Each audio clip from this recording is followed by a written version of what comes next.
الحمد للہ وحدہ لا شریک لہ والصلاة والسلام علی من لا نبی بعدہ اما بعد۔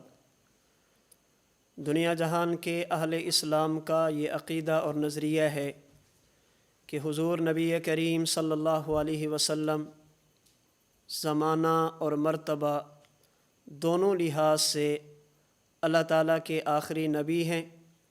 حضور صلی اللہ علیہ وسلم پر اللہ تعالیٰ نے سلسلہ نبوت کو کامل اور مکمل فرما دیا۔ حضور صلی اللہ علیہ وسلم کے بعد کسی بھی قسم کی نئی نبوت کا دعویٰ کرنا یہ خود کو اہل ایمان کی صف سے نکالنے کے مترادف ہے۔ کل کے درس میں نے گزارش کی تھی کہ اس عقیدے کے حوالے سے 4 باتیں سمجھنے والی ہیں۔ نمبر 1، عقیدہ ختم نبوت کا مطلب اور مفہوم کیا ہے۔ نمبر 2، اسلام میں اس عقیدے کی اہمیت کیا ہے۔ نمبر 3، حضور صلی اللہ علیہ وسلم کے آخری نبی ہونے پر دلائل کیا ہیں۔ نمبر 4، منکرین ختم و نبوت کی طرف سے پھیلائے جانے والے شکوک و شبہات اور ان کے جوابات کیا ہیں۔ کل کے درس میں پہلی 2 باتوں پر گفتگو ہوئی تھی کہ عقیدہ ختم نبوت کا مطلب اور مفہوم کیا ہے، اور عقیدہ ختم نبوت کی اسلام میں اہمیت کیا ہے۔ اس چیز اور عقیدے کے حوالے سے تیسری چیز ہے کہ حضور صلی اللہ علیہ وسلم کے خاتم النبیین آخری نبی ہونے پر ہمارے پاس دلائل کیا ہیں۔ حضور صلی اللہ علیہ وسلم کے آخری نبی ہونے پر قرآن کریم کی کئی آیات موجود ہیں۔ حضور صلی اللہ علیہ وسلم کے مبارک فرامین موجود ہیں۔ صحابہ کرام رضی اللہ تعالی عنہم اجمعین کے آثار، اقوال اور ان کا طرز عمل موجود ہے۔ سیدنا ابو بکر صدیق رضی اللہ تعالی عنہ سے لے کر موجودہ دور کے ہمارے اکابرین تک یہ تمام حضرات اس بات پر متفق ہیں کہ حضور صلی اللہ علیہ وسلم بغیر کسی تعویل اور تخصیص کے خاتم النبیین ہیں۔ چند ایک دلائل سماعت فرمائیں۔ سب سے پہلے قرآن کریم کی آیات۔ قرآن کریم کی چند آیات پیش کرنے سے پہلے ایک بات عرض کر دوں کہ قرآن کریم کی 114 صورتوں میں سے ایک صورت یہ حضور صلی اللہ علیہ وسلم کی ختم نبوت کی دلیل ہے۔ قرآن کریم کا ایک پارہ حضور صلی اللہ علیہ وسلم کی ختم نبوت کی دلیل ہے۔ پھر اس پارے کا ایک رکوع کی ایک آیت کے الفاظ اور حروف، ان آیتوں کی زبریں، زیریں، پیشیں، حرکات اور سکون، یہ سب کے سب حضور صلی اللہ علیہ وسلم کی ختم نبوت کی دلیل ہیں۔ آپ کے ذہن میں سوال آ سکتا ہے کہ یہ تو ہم نے سنا تھا کہ قرآن کریم کی 100 آیات حضور کی ختم نبوت پہ دلالت کرتی ہیں، یہ آج نئی بات آئی کہ قرآن کریم کی 6000 سے زائد آیات یہ تمام کی تمام حضور کی ختم نبوت پہ دلیل کیسے ہیں؟ اس کا جواب یہ ہے کہ آج اگر ہمارے پاس قرآن کریم محفوظ ہے تو یہ حضور صلی اللہ علیہ وسلم کی ختم نبوت کی وجہ سے ہے۔ اللہ تعالیٰ نے حضور صلی اللہ علیہ وسلم سے پہلے جتنے بھی نبی بھیجے، اللہ تعالیٰ نے جتنے بھی رسول دنیا میں مبعوث فرمائے، اور ان انبیاء میں سے اللہ تعالیٰ نے جن انبیاء کو کتابیں یا صحیفے عطا فرمائے، آج کسی کتاب اور صحیفے کے بارے میں کوئی شخص تحدی اور چیلنج کے ساتھ یہ دعویٰ نہیں کر سکتا کہ یہ تورات وہی جو حضرت موسیٰ علیہ السلام کو دی گئی تھی، یہ زبور وہی جو حضرت داؤد علیہ السلام کو دی گئی تھی، یہ انجیل وہی جو حضرت عیسیٰ علیہ السلام کو دی گئی تھی، یہ صحیفے وہی ہے جو حضرت آدم، حضرت ابراہیم، حضرت ادریس علیہ السلام کو دیے گئے تھے۔ کسی آسمانی کتاب اور صحیفے کے بارے میں کوئی بندہ تحدی اور چیلنج کے ساتھ یہ دعویٰ نہیں کر سکتا کہ جو کتاب اللہ نے ان انبیاء پر نازل کی تھی یہ کتاب بعینہ ہی وہی ہے۔ لیکن اگر مسلمانوں سے پوچھا جائے تو مسلمان سینہ تان کر تحدی اور چیلنج کے ساتھ یہ بات کر سکتے ہیں کہ جو قرآن کریم اللہ تعالیٰ نے جبریل امین کو دیا، حضرت جبرائیل علیہ الصلاۃ والسلام نے 23 سال کے عرصے میں خاتم الانبیاء حضرت محمد مصطفیٰ صلی اللہ علیہ وسلم کے قلب اطہر پہ نازل کیا۔ حضور صلی اللہ علیہ وسلم کے بعد حضرت ابو بکر صدیق رضی اللہ تعالی عنہ کے دور میں جمع کیا گیا۔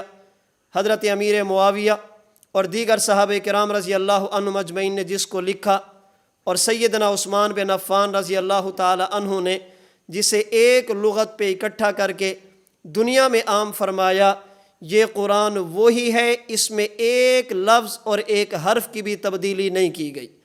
یہ مشرق سے لے کر مغرب تک، شمال سے لے کر جنوب تک قرآن کریم اللہ کا وہ واحد کلام اور واحد کتاب ہے جس کے بارے میں تحدی اور چیلنج کے ساتھ اس کے محفوظ اور غیر محرف ہونے کا دعویٰ کیا جا سکتا ہے۔ اب سوال یہ ہے کہ پہلی آسمانی کتابیں محفوظ کیوں نہیں؟ اللہ کا قرآن محفوظ کیوں ہے؟ وہ صحیفے محفوظ کیوں نہیں؟ کتاب اللہ محفوظ کیوں ہے؟ اس کی کئی وجہ ہیں۔ ان میں سے ایک وجہ یہ ہے کہ چونکہ ان انبیاء کی نبوت کو دوام نہیں تھا، ان کی نبوت ایک مخصوص وقت تک کے لیے تھی۔ ان کی وفات کے بعد کتاب نے بدلنا تھا، ان کی وفات کے بعد صحیفے نے بدلنا تھا، ان کی وفات کے بعد شریعت نے بدلنا تھا، اس لیے ان کی حفاظت کی ضرورت نہیں تھی۔ حضور صلی اللہ علیہ وسلم چونکہ اللہ کے آخری نبی ہیں، آپ پر نبوت کے دروازے نے بند ہونا تھا، اس لیے قرآن کریم محفوظ ہے۔ تو آج اگر الحم سے لے کر والناس تک پورا قرآن کریم ہمارے پاس محفوظ اور موجود ہے تو اس کی صرف ایک وجہ ہے کہ حضور صلی اللہ علیہ وسلم چونکہ اللہ کے آخری نبی ہیں۔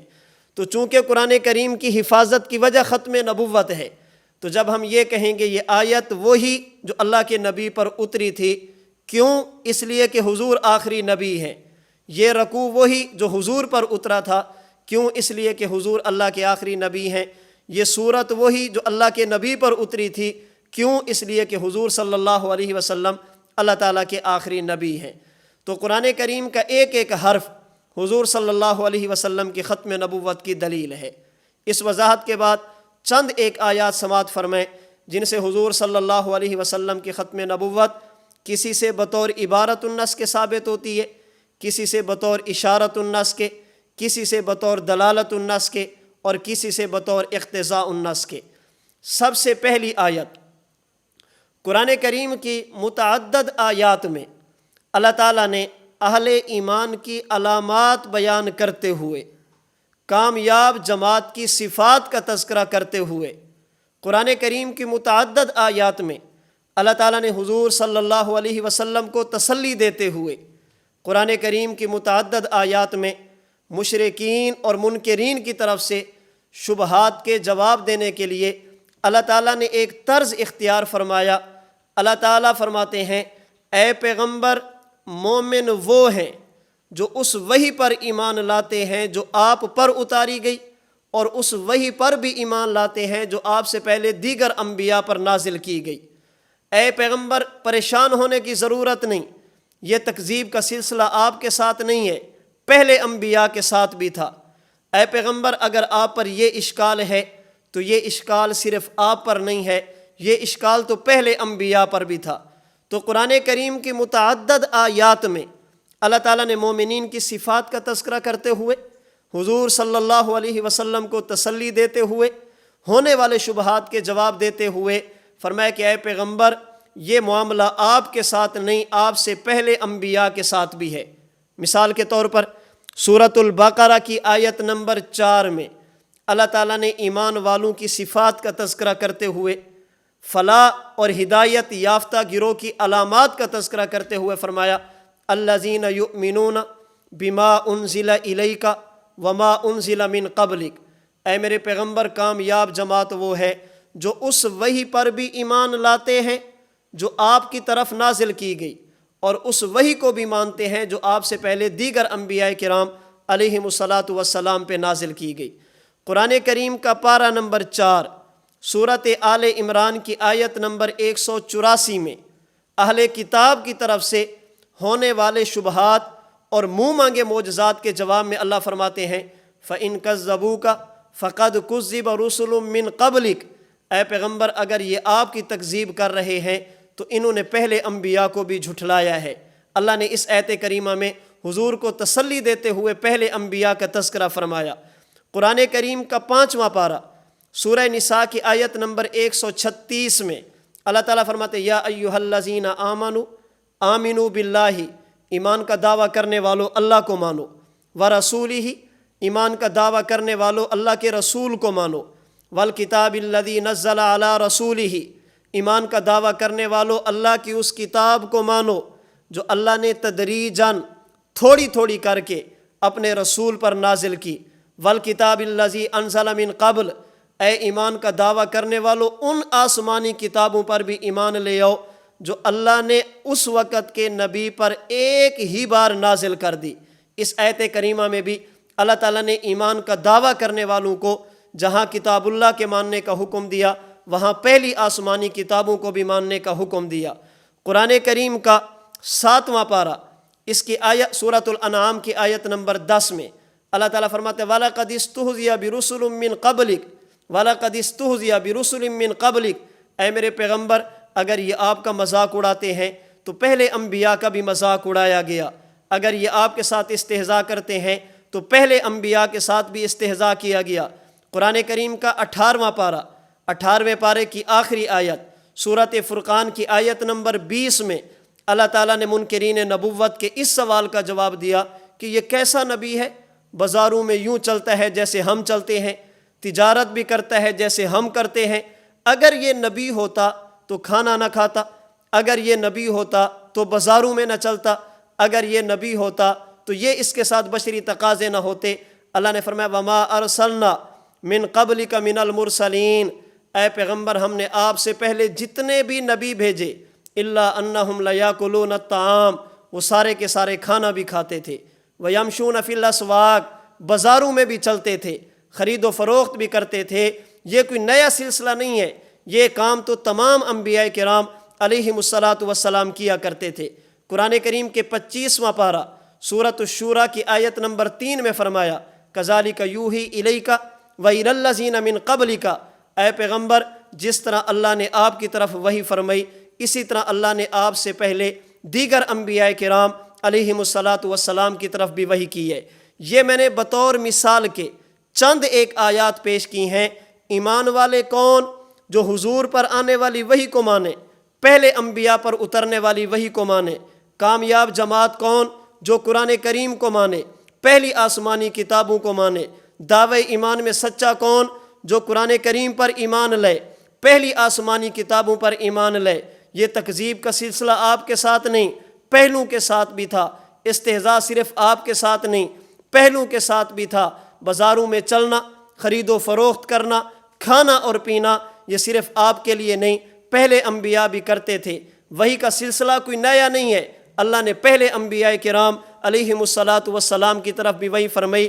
ان چند آیات میں اللہ تعالیٰ نے حضور پر آنے والی وحی کا تذکرہ کیا، حضور پر آنے والی کتاب کے نزول کا تذکرہ کیا، اور من قبلک کہہ کر حضور سے پہلے دیگر انبیاء کرام علیہم السلام کا تذکرہ کیا۔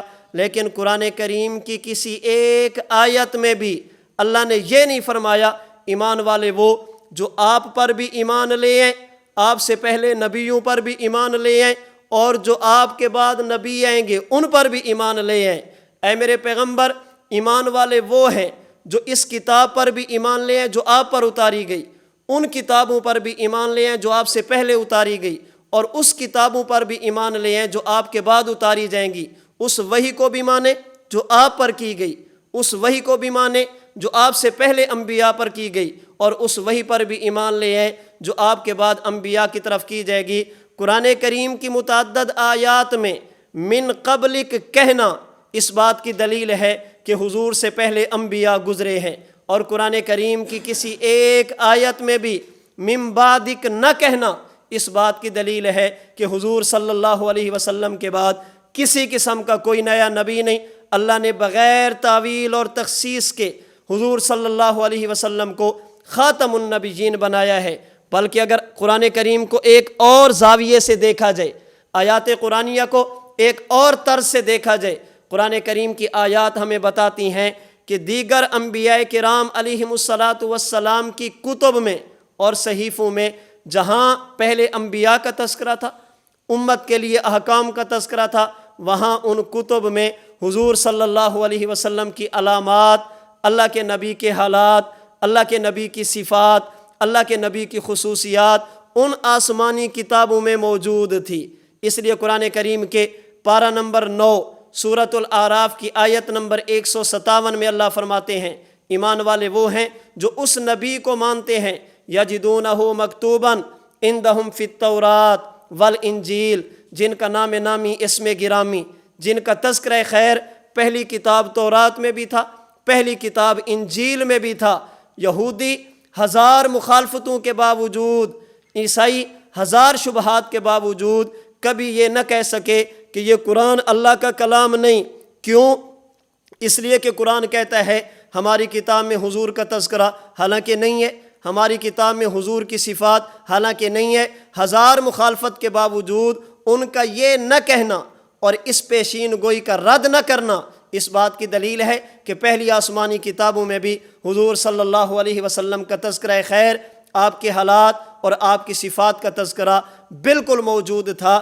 تو ان آسمانی کتابوں میں حضور کا تذکرہ تھا، اللہ کے نبی کی صفات کا تذکرہ تھا، اللہ کے نبی صلی اللہ علیہ وسلم کی علامات کا تذکرہ تھا، بلکہ بقول ترجمان القرآن مفسر قرآن سیدنا عبداللہ بن عباس رضی اللہ تعالی عنہما کے آپ فرماتے ما بعث اللہ نبیا من الانبیاء، اللہ نے حضور سے پہلے جتنے بھی نبی بھیجے الا اخذ علیہ المیثاق، اللہ نے تمام سے یہ وعدہ لیا، ہر نبی سے یہ عہد لیا، لئن بعث محمدا وہو حی، اگر تم دنیا میں ہو اور تمہارے ہوتے ہوئے میرا نبی حضرت محمد صلی اللہ علیہ وسلم آ جائے، لَيُؤْمِنُنَّ بِهِ وَلَيَنْصُرُنَّ، تم نے حضور کا کلمہ بھی پڑھنا ہے، آپ کی مدد بھی کرنی ہے۔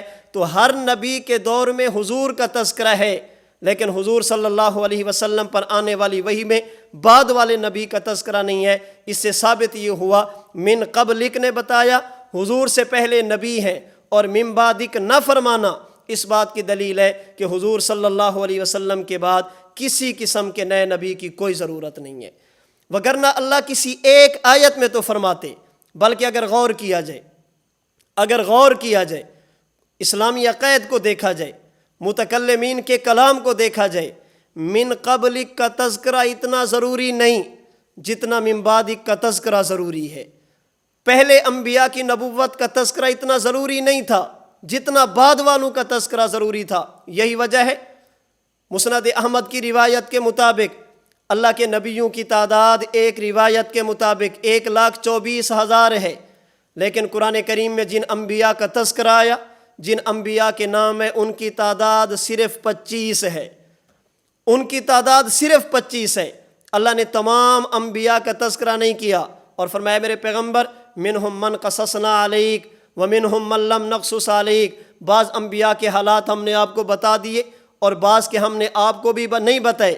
اس سے ثابت یہ ہوا کہ پہلے انبیاء کا تذکرہ اتنا ضروری نہیں جتنا بعد والوں کا تذکرہ ضروری ہے۔ وجہ یہ ہے گزشتہ انبیاء پر تفصیلی ایمان نہیں ہوتا، ایمان اجمالی کافی ہوتا ہے۔ سچے نبی تھے، اللہ کے برگزیدہ تھے، امت کے سب سے بڑے عالم تھے، اپنے دور میں ان کی لائی ہوئی شریعت نجات کا مدار تھی، اتنا ایمان اجمالی کافی ہوتا ہے۔ لیکن جو بعد میں نبی ہے اس پر ایمان تفصیلی ضروری ہوتا ہے۔ جب تک تفصیلی ایمان نہ لایا جائے انسان مومن کہلانے کا حقدار نہیں ہوتا۔ تو اتنا ضروری پہلے انبیاء کا تذکرہ نہیں تھا جتنا ضروری حضور کے بعد والے نبیوں کا تذکرہ تھا۔ تو قرآن کریم نے اسے بالکل نظر انداز کیا، پہلوں کا تذکرہ کیا، بعد والوں کا تذکرہ نہیں کیا، جس سے بالکل واضح ہوتا ہے کہ حضور صلی اللہ علیہ وسلم اللہ کے آخری نبی ہیں، آپ خاتم النبیین ہیں، آپ کے بعد نبوت نہیں، آپ کے بعد قیامت ہے۔ اور اگر حضور صلی اللہ علیہ وسلم کی مبارک سیرت کو دیکھا جائے، آپ کے مبارک فرامین کو دیکھا جائے، تو ہمیں ایک بات نظر آتی ہے کہ حضور صلی اللہ علیہ وسلم اپنی امت کے ساتھ انتہائی مہربان تھے۔ حضور کو اپنی امت سے انتہا پیار تھا، جسے قرآن کریم کی سورۃ توبہ کی آخری آیتوں میں کہا گیا حریص علیکم بالمؤمنین رؤوف الرحیم، میرا پیغمبر تمہارے بارے میں حریص بھی ہے اور ایمان والوں پر مہربان بھی ہے، ایمان والوں پر مشفق بھی ہے، ایمان والوں کے ساتھ پیار اور محبت بھی کرتا ہے۔ اسی شفقت کا نتیجہ تھا اللہ کے محبوب پیغمبر صلی اللہ علیہ وسلم نے اپنے بعد اپنی امت کو وہ چیزیں بتائی جو امت کے لیے مفید تھی، اپنی امت کو وہ چیزیں بتائی جو امت کے لیے نقصان دہ تھی، تاکہ امت خیر کی چیزوں کو حاصل کرے، شر کی چیزوں سے بچے، جو فائدہ دینے والی ہیں ان کو اپنائیں، جو نقصان دینے والی ہیں ان سے احتراز فرمائیں۔ اسی وجہ سے حضور صلی اللہ علیہ وسلم نے اپنے بعد اپنی امت کو حکم دیا خلفائے راشدین کی سنتوں کو لازم پکڑنا۔ حضرت ابو بکر صدیق، حضرت عمر بن خطاب، حضرت عثمان بن عفان، حضرت علی المرتضیٰ، ان کی سنتوں کو لازم پکڑنا، صحابہ کرام رضی اللہ تعالی عنہم اجمعین کے نقش قدم پہ چلنا، صحابہ کرام کو اپنا مقتدا، اپنا پیشوا، اپنا رہنما بنانا۔ اللہ کے نبی نے بتایا اگر کوئی ایسا مسئلہ پیش آ جائے جس کا حل قرآن و سنت میں واضح طور پر نہ ہو تو شاورون الفقہا، فقہا کے دروازے پر جانا، ان سے اپنے مسائل کو حل کروانا۔ حضرت امام محمد مہدی آئیں گے، نام کیا ہوگا، والد کا نام کیا ہوگا، پیدا ہوں گے کتنی عمر میں جا کر لوگ ان کو پہچانیں گے، خلافت کا نظام قائم کریں گے۔ حضرت عیسیٰ علیہ السلام کے بارے میں بتایا آسمان سے نازل ہوں گے، یہودیت عیسیت کو ختم کریں گے، اسلام کو دنیا میں غالب فرمائیں گے، نکاح فرمائیں گے، اولاد ہوگی، دنیا میں اسلام کا علم بلند کرتے ہوئے میرے روضے پہ آئیں گے، آ کر سلام کریں گے، میں محمد جواب بھی دوں گا۔ وفات ہوگی، مسلمان جنازہ پڑھیں گے، روضے کے اندر میرے ساتھ ان کو دفن کیا جائے گا۔ اللہ کے نبی نے بتایا، اور بقول ابن حجر مکی ہیثمی شافعی کے، بقول علامہ جلال الدین سیوطی شافعی کے، اور بقول مسند الہند حضرت شاہ ولی اللہ محدث دہلوی رحمۃ اللہ علیہ حنفی کے، اور بقول نواب صدیق حسن خان اہل حدیث غیر مقلد کے، امام الانبیاء صلی اللہ علیہ وسلم نے اپنی متعدد احادیث میں مختلف الفاظ کے ساتھ سراج الامہ حضرت امام اعظم امام ابو حنیفہ نعمان بن ثابت رحمۃ اللہ علیہ کی پیشین گوئی دی۔ تو اللہ کے نبی نے دجال کا تذکرہ فرمایا، یجوج مجوج کا تذکرہ فرمایا، قیامت تک جو چیزیں خیر کی تھی بڑی بڑی چیزوں کا تذکرہ فرمایا، شر کی تھی ان کا بھی تذکرہ فرمایا، تاکہ امت خیر کو حاصل کرے، شر سے بچ جائے۔ لیکن اللہ کے محبوب پیغمبر نے اپنے بعد کسی بھی نئے نبی کی نبوت کا تذکرہ نہیں کیا۔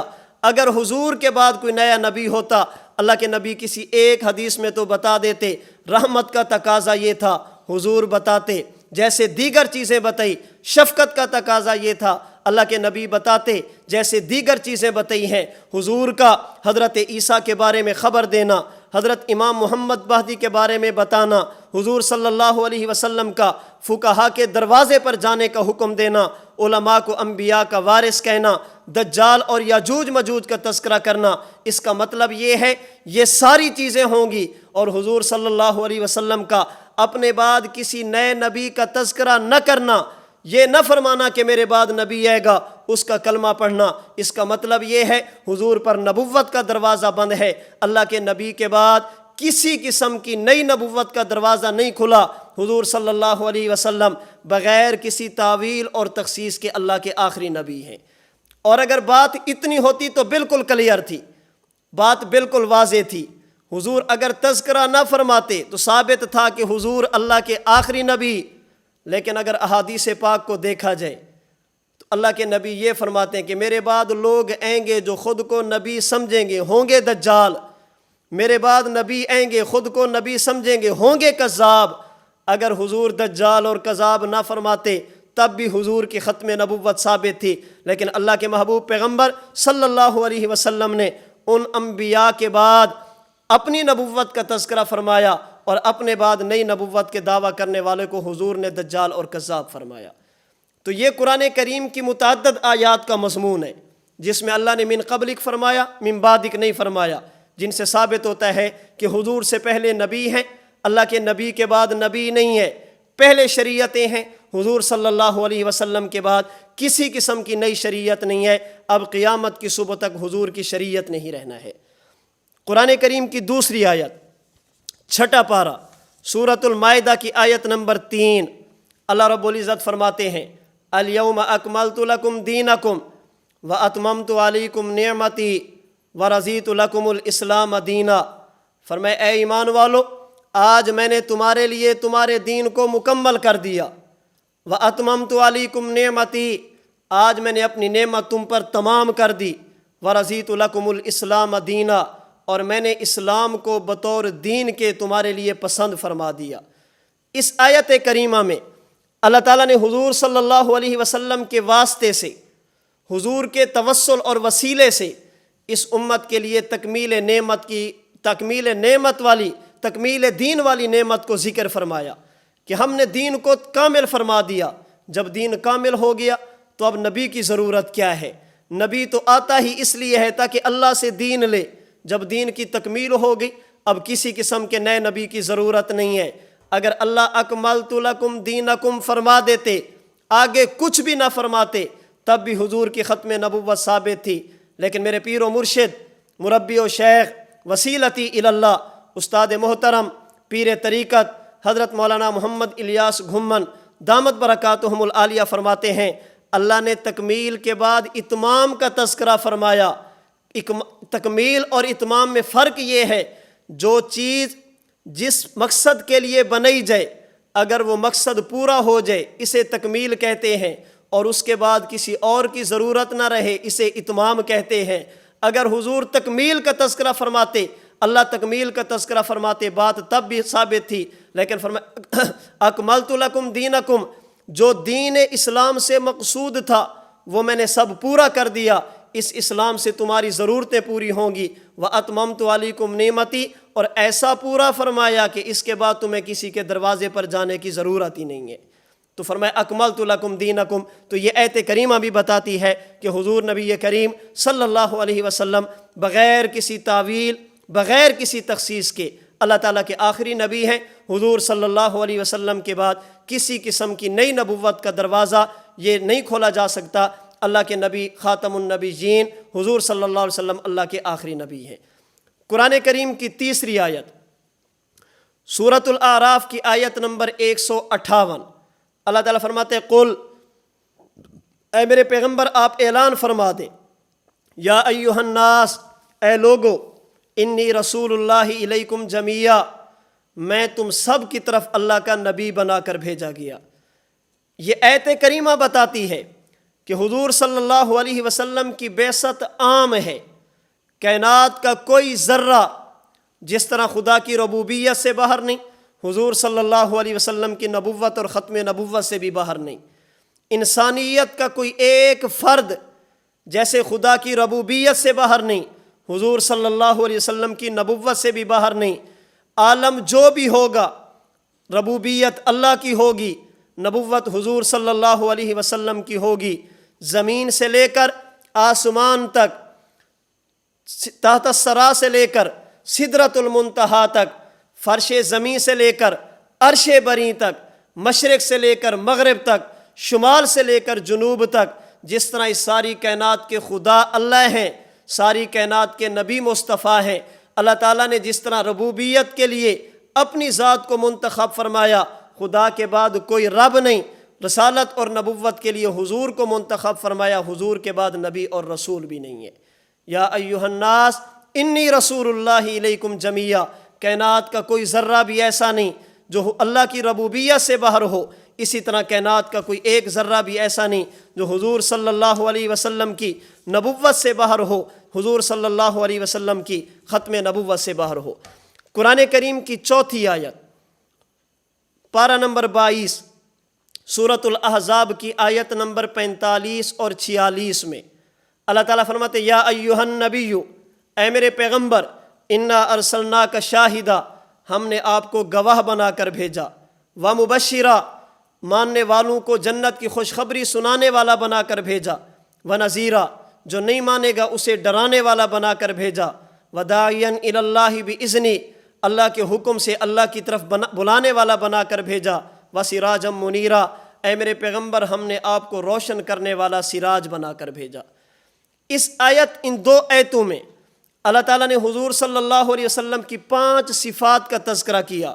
نمبر 1 شاہد آپ ہیں، نمبر 2 مبشر بھی آپ ہیں، نمبر 3 نذیر بھی آپ ہیں، نمبر 4 داعی بھی آپ ہیں، اور نمبر 5 سراجم منیرہ بھی آپ ہیں۔ ان 2 آیتوں سے حضور صلی اللہ علیہ وسلم کی ختم نبوت 2 طرح سے ثابت ہوتی ہے۔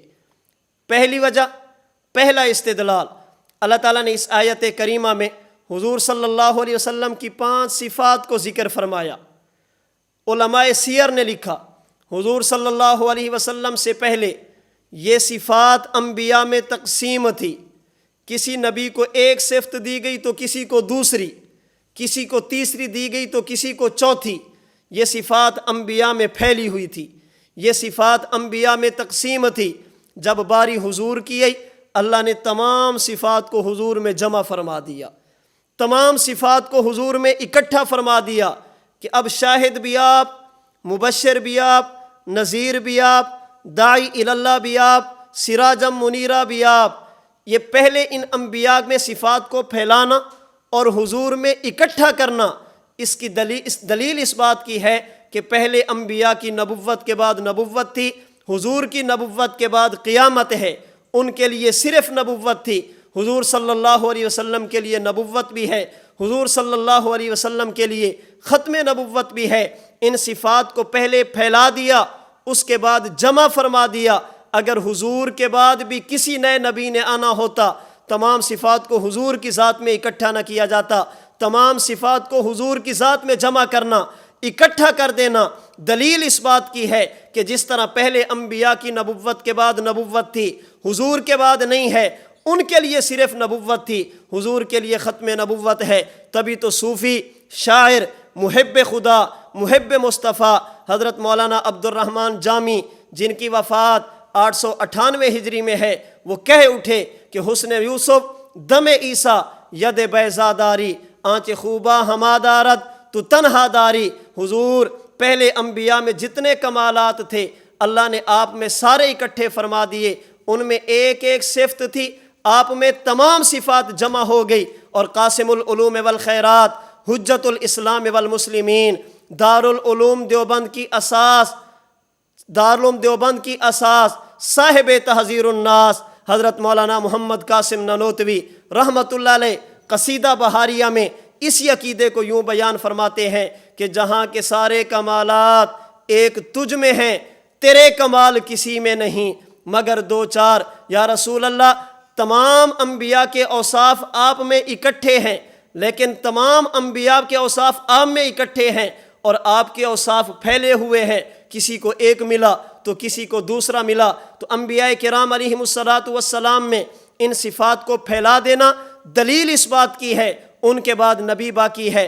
حضور میں صفات کو جمع کر دینا، اکٹھا کر دینا دلیل اس بات کی ہے کہ حضور صلی اللہ علیہ وسلم اللہ کے آخری نبی ہیں، آپ میں تمام صفات اکٹھے ہیں۔ اس لیے ہمارے اکابر فرماتے ہیں، عشق رسول میں ایک جملہ کہا کرتے ہیں کہ اگر کوئی بندہ یہ چاہتا ہے کہ حضور صلی اللہ علیہ وسلم کی صفات، نبوت کے اوصاف کو انبیاء میں پھیلا ہوا دیکھے تو آدم سے لے کر عیسیٰ تک علیہم السلام تمام انبیاء کو دیکھ لے، اور حضرت آدم سے لے کر حضرت عیسیٰ تک ان تمام انبیاء کے کمالات اور صفات کو اگر کوئی بندہ ایک جگہ پہ اکٹھا دیکھنا چاہے تو حضور صلی اللہ علیہ وسلم کی مبارک ذات کو دیکھ لے۔ تو صفات کا اکٹھا ہونا دلیل اس بات کی ہے کہ نبوت حضور پر ختم ہے۔ دوسرا استدلال، اللہ تعالیٰ نے آیت کریمہ میں 46ویں آیت کے آخری 10 حروف میں حضور صلی اللہ علیہ وسلم کو اللہ نے سراجم منیرہ کہہ کر آسمان کے سورج کے ساتھ تشبیہ دی ہے۔ سراجم منیرہ کہہ کر آفتاب فلکیت کے ساتھ حضور کو تشبیہ دی ہے۔ علم بلاغت کا ضابطہ ہے، علم بلاغت کے مطابق جب کسی چیز کو کسی دوسری کے ساتھ تشبیہ دی جائے تو وہاں پر 3 چیزیں ہوا کرتی ہیں۔ نمبر 1 مشبہ، جسے تشبیہ دی جائے۔ نمبر 2 مشبہ بہ، جس کے ساتھ تشبیہ دی جائے۔ اور نمبر 3 وجہ تشبیہ، ایسی مشترک علت جو مشبہ اور مشبہ بہ دونوں میں پائی جائے۔ سمجھانے کے لیے مثال دیتا ہوں، آپ میں سے کوئی بندہ کہتا ہے ابو بکر کل اسدی، ابو بکر شیر کی طرح ہے۔ عمر کل اسدی، عمر شیر کی طرح ہے۔ عثمان کل اسدی، عثمان شیر کی طرح ہے۔ علی کل اسدی، علی شیر کی طرح ہے۔ جب آپ نے یہ کہا تو اس کا مطلب یہ ہے آپ نے ابو بکر کو شیر کے ساتھ تشبیہ دی ہے۔ اس میں ابو بکر مشبہ ہے، انہیں تشبیہ دی گئی، شیر مشبہ بھی ہے، شیر کے ساتھ تشبیہ دی گئی۔ سوال یہ ہے ابو بکر کو شیر کے ساتھ تشبیہ کیوں دی ہے؟ وہ کون سی علت ہے جو دونوں میں پائی جاتی ہے؟ آپ کہتے ہیں شجاعت، بہادری، جیسے شیر بہادر، ابو بکر بہادر، جیسے شیر میں شجاعت، عمر میں شجاعت۔ تو جب بھی کسی بندے کو یا کسی چیز کو دوسری کے ساتھ تشبیہ دی جائے، وہاں تین چیزیں ہوا کرتی ہیں۔ نمبر ایک مشبہ جسے تشبیہ دی جائے، نمبر دو مشبہ بھی جس کے ساتھ تشبیہ دی جائے، اور نمبر تین وجہ تشبیہ، وہ مشترک علت جو مشبہ اور مشبہ بھی دونوں میں پائی جائے۔ اس تناظر میں اگر دیکھا جائے، اللہ نے اس آیت کریمہ میں حضور صلی اللہ علیہ وسلم کو سراجم منیرہ کہہ کر سورج کے ساتھ تشبیہ دی۔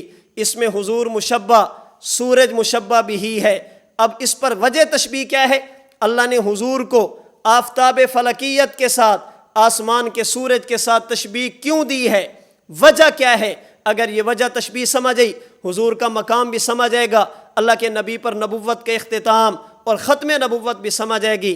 حکیم الاسلام قاری محمد طیب قاسمی رحمۃ اللہ علیہ اپنی کتاب آفتاب نبوت میں فرماتے ہیں، جس طرح رات کا اندھیرا چھا جائے، اس اندھیرے کو ختم کرنے کے لیے لوگ لائٹیں جلاتے ہیں، اس اندھیرے کو ختم کرنے کے لیے لوگ ستاروں سے مدد لیتے ہیں، ستاروں سے روشنی حاصل کر کے اندھیرے کو ختم کرنے کی کوشش کرتے ہیں۔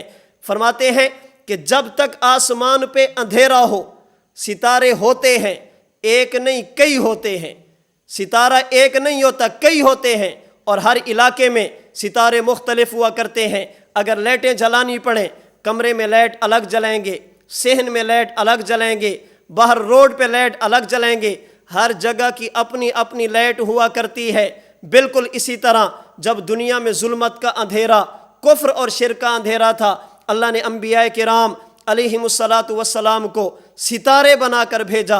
ہر ستارہ روشن تھا، ہر ستارہ رہنمائی کرنے والا تھا۔ لیکن جس طرح ستارے آتے تو ہیں لیکن بالکل اندھیرا ختم نہیں ہوتا، انسان کہتا ہے کوئی ایسی چیز ہونی چاہیے آسمان سے اندھیرا بالکل ختم ہو جائے، تو اللہ رب العزت ان ستاروں کے بعد پھر آسمان پہ سورج کو بھیجتے ہیں۔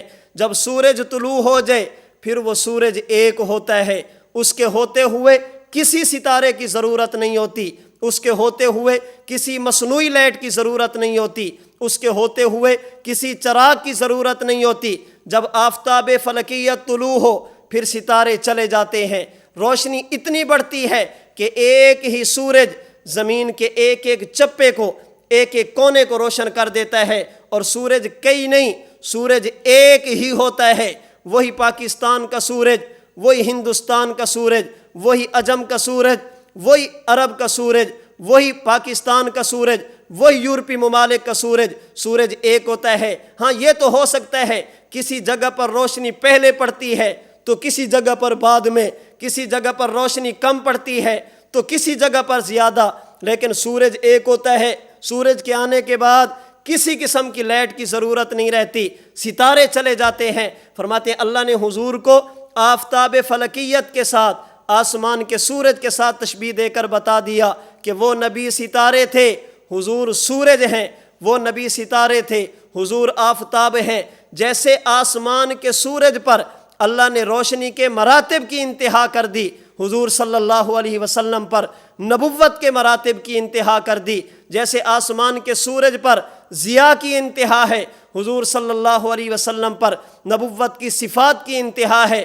اور جب کسی چیز کی کسی پر انتہا ہو جائے پھر اس کے بعد کسی کی ضرورت نہیں رہتی۔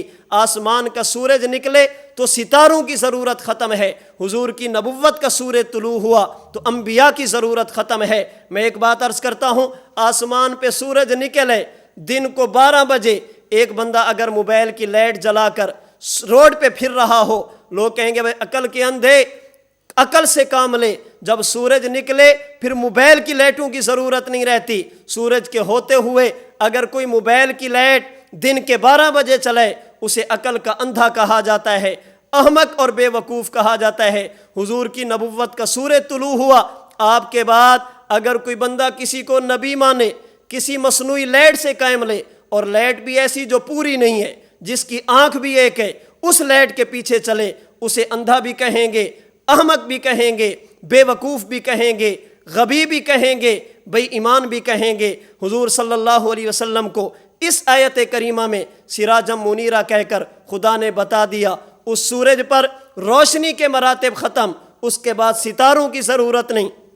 حضور صلی اللہ علیہ وسلم پر نبوت کے مراتب کی انتہا ہے، حضور صلی اللہ علیہ وسلم کے بعد انبیاء کی بھی ضرورت نہیں ہے، حضور صلی اللہ علیہ وسلم کے بعد نبی کی بھی ضرورت نہیں ہے۔ آسمان پہ سورج نکل آئے، دن 12 بجے کوئی موبائل کی لائٹ جلا کر روڈ پہ پھرتا رہے، اسے بھی بے وقوف کہیں گے۔ حضور کے بعد کسی نئے نبی کو نبی مان کر پھرتا رہے، اسے بھی احمق کہا جائے گا، عقل کا اندھا کہا جائے گا، یک چشم گل کہا جائے گا۔ بے وقوف اور غبی تو کہا جا سکتا ہے، مومن اور مسلمان نہیں کہا جا سکتا۔ تو میں نے یہ چند آیات حضور صلی اللہ علیہ وسلم کی ختم نبوت پر پیش کی ہیں، جن سے ثابت یہ ہوتا ہے کہ اللہ نے نبوت کی حضور صلی اللہ علیہ وسلم پر انتہا فرما دی، اللہ نے حضور صلی اللہ علیہ وسلم پر نبوت کو کامل اور مکمل فرما دیا۔ اللہ تعالی ہم سب کو حضور صلی اللہ علیہ وسلم کو خاتم النبیین ماننے کی توفیق عطا فرمائے۔ اللہ تعالی ختم نبوت کے صدقے ہمیں دنیا اور آخرت کی پریشانیوں سے ہمیشہ کے لیے محفوظ فرمائے۔ وآخر دعوانا ان الحمد للہ رب العالمین۔